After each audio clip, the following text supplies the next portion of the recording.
The thing they don't tell you about working in Congress is that if you do what you're supposed to do, you're working all the time.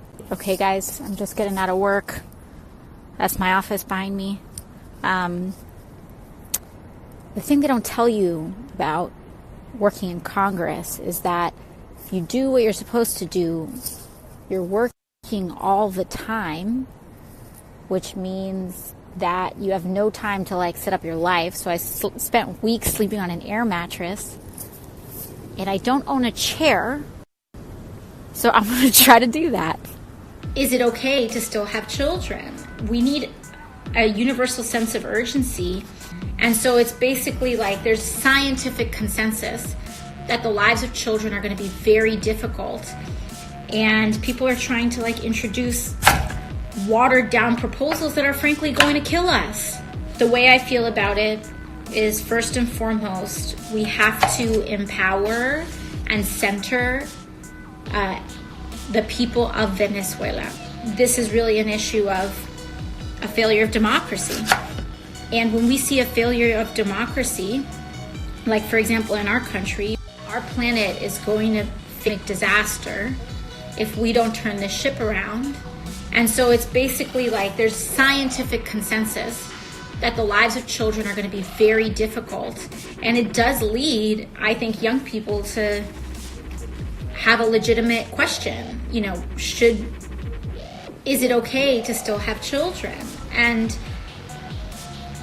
I mean, not just financially, because people are graduating with $20, $30, $100,000 worth of student loan debt, and so they can't even afford to have kids in a house, but also just this basic moral question, what do we do? And even if you don't have kids, there are still children here in the world, and we have a moral obligation to them, to leave a better world for them. And this idea that if we just, I've been working on this for X amount of years, it's not good enough. We need a universal sense of urgency, and people are trying to introduce watered down proposals that are frankly going to kill us. A lack of urgency is going to kill us. It doesn't matter if you agree that climate change is an important issue. At this point, it doesn't matter.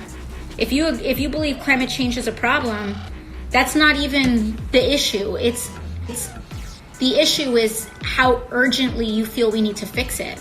And if you do not have a sense of urgency to try to turn this around in 10 years, how is that different than a person who's just... The way I feel about it is, first and foremost, we have to empower and center the people of Venezuela and the will of the public. That is the number one issue that we have to center here, because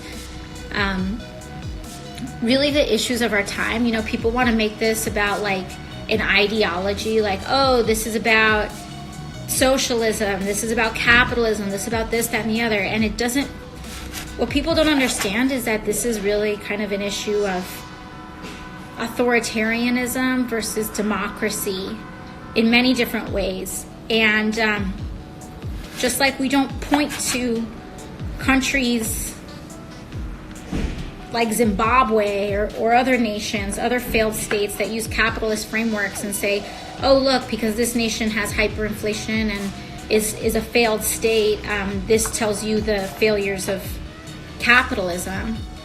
First of all, this is really an issue of a failure of democracy. And I would say that people want to say my ideology is this, or my ideology is that.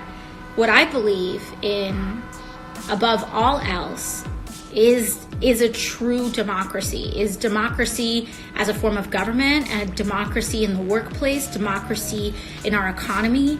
That is one of my number one guiding principles. And when we see a failure of democracy, for example in our country, where corporations and the rich